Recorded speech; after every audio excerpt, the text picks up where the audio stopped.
Your life as every U.S. president level of power. You don't feel powerful yet. You feel cold. It's January. It's Washington. And 29 million people are watching you raise your right hand. Level 1. The candidate. 6 months ago, you were still shaking hands at county fairs in Iowa. Your shoes were worn at the heel. Your voice was hoarse from 3 rallies in a single day. You slept 4 hours a night on a campaign bus that smelled like coffee and desperation. You smiled anyway. You always smiled. Because somewhere in the back of your mind, you believed you could actually win this thing, and now you have. But here's what nobody told you during those rallies, during those debate prep sessions, during all those fundraiser dinners where billionaires looked at you like a calculated investment. Nobody told you what it actually costs to sit in that chair. You're about to find out. The hand comes down. The crowd erupts. A Marine hands you the nuclear briefcase codes within the hour. Level 2. The briefed. Your first classified intelligence briefing happens before the inaugural parade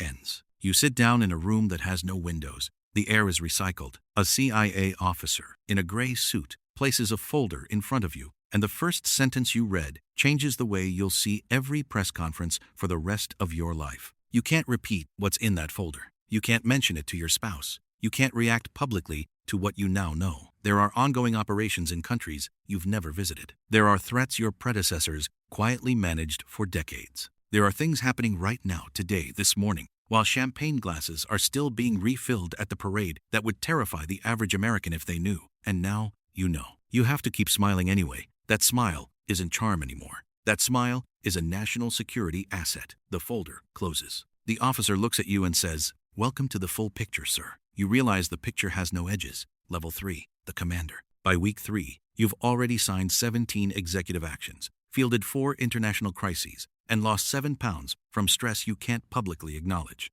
But nothing prepares you for the moment the chairman of the Joint Chiefs walks into the Oval Office, closes the door behind him, and says, "There's a developing situation." Developing situation is a phrase that sounds bureaucratic and measured. What it means is that American soldiers are in harm's way right now, and they are waiting on a decision that only you can make. You are the commander-in-chief of the most powerful military apparatus in human history, 1.3 million active-duty personnel, 11 carrier strike groups, and enough combined firepower to reshape geography. Generals with 40 years of experience are looking at you. They've run the simulations. They've modeled the outcomes. But the decision is yours. The signature is yours. So is the weight of what comes after. You give the order. You won't sleep for 3 days. And when the operation succeeds, there's no announcement, no press conference, no credit, because if you say anything, the next operation becomes impossible. You learn that the most powerful decisions in America are the ones the public never hears about. Level 4. The legislator. People think the president writes laws. You don't write laws.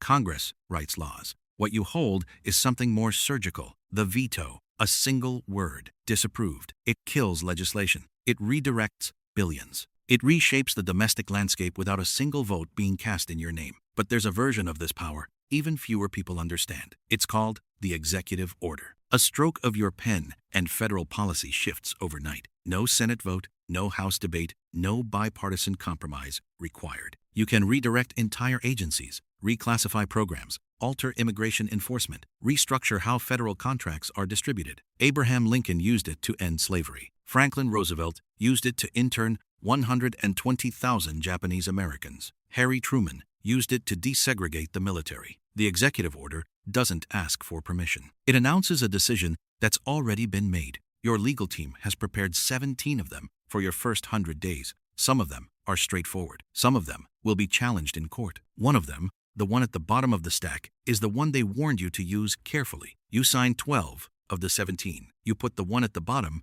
back in the drawer. Level 5. The economy. You didn't run for office to manage monetary policy. But by month 4, the Federal Reserve Chair is sitting across from you in the Roosevelt Room, and every word out of his mouth has the potential to move markets before he finishes his sentence. The president doesn't control the Fed. That's what they teach in civics class, and technically it's true. The Fed is independent. But you nominate the chair. You set the fiscal environment through the budget. You appoint members to the board. You shape trade policy, tariff structures, and international agreements that determine whether the dollar stays dominant or slowly erodes against the yuan. When you say the economy is strong in a press conference, the Dow moves within minutes. When your press secretary fumbles a sentence about banking regulations, $1 trillion of market value disappears before she leaves the briefing room podium. You are not an economist, but every word you say is now economic policy. The weight of that isn't theoretical. Somewhere in Ohio, a family is deciding whether to refinance their house based on interest rate signals your administration just sent. You affect that family. You've never met them. You never will. And yet they voted for you. Level 6. The intelligence state. By your first year, you've been briefed on programs that don't appear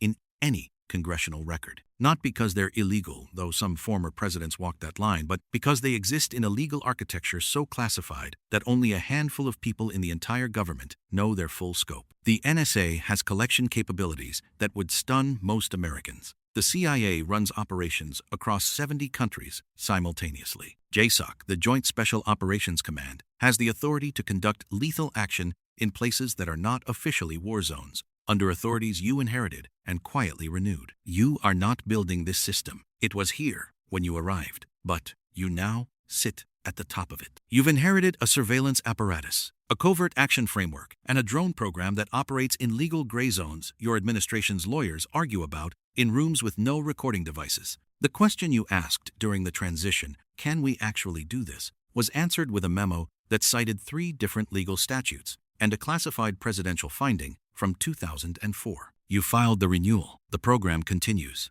The American public doesn't know it exists. And the most disorienting part, you understand why. You are not a tyrant. You are a president. And sometimes those two things are closer together than the civics textbook ever warned you. Level 7, the nuclear authority. They call it the football. It's actually a black leather briefcase, and it travels with you everywhere. Air Force One, Camp David, the motorcade, the hospital when you had your appendix out in year 2, and the press described it as a routine procedure. An aide carrying a briefcase stood 10 feet from your operating table. The football contains the emergency action procedures, a laminated card with nuclear authentication codes you've memorized. The United States has approximately 1,700 deployed nuclear warheads. A launch order can be authenticated and transmitted in under 4 minutes. There is no second signature requirement in current law. No cabinet vote. No congressional authorization. The decision, the single most consequential decision in the history of human civilization,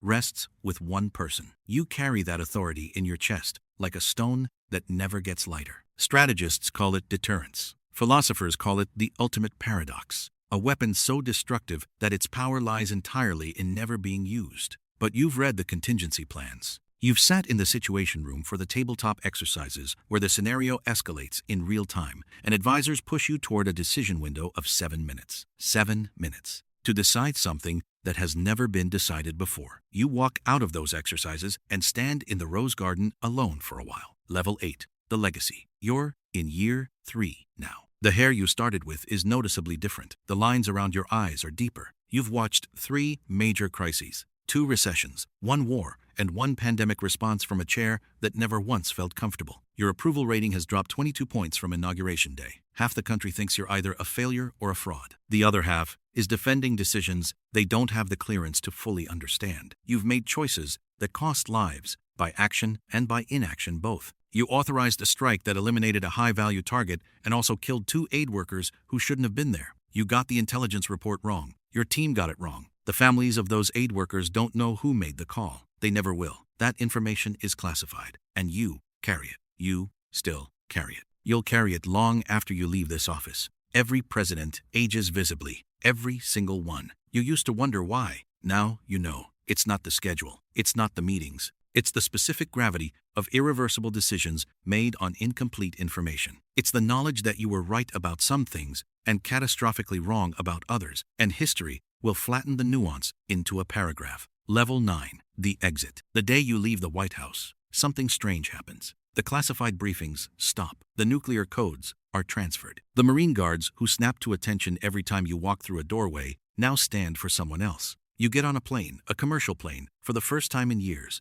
and nobody asks you anything. The Secret Service detail stays, reduced but present, a permanent reminder that you made decisions that will follow you for the rest of your life. You move back to wherever home is. People recognize you at the grocery store. They come up to you. They want to tell you what you did wrong. Some of them want to say, thank you. You smile at all of them, because that's what you do now. It's what you've always done. But the smile means something different than it used to. It used to mean confidence. Now, it means containment. You've seen the full picture. You know what's in that folder. You know what happens when the chairman of the Joint Chiefs closes the door and says, "Developing situation." You know what it feels like to authorize something that cannot be undone, and then walk out into sunlight and answer questions about infrastructure. The power was never what you imagined. It was heavier, narrower in some places, and terrifyingly absolute in others. It was not the glamour of the motorcade or the weight of the podium seal. It was the folder in the windowless room. It was the 7-minute clock. It was the aid workers' names in a report you'll never be allowed to share. You were the most powerful person in the world. And the truest thing that means is this: you were the person responsible for all of it. The victories, history will remember, and the failures, history will reduce to a footnote. You sit in your study now, former president. You write your memoirs. Certain chapters you already know will never be published. Not because they didn't happen, but because some of what you know has to stay in the dark to keep the machinery running for whoever comes next. The chair is already occupied. The briefings have already started. Somewhere right now, someone is reading that first folder for the first time. Their expression is changing, and nobody in the crowd outside knows.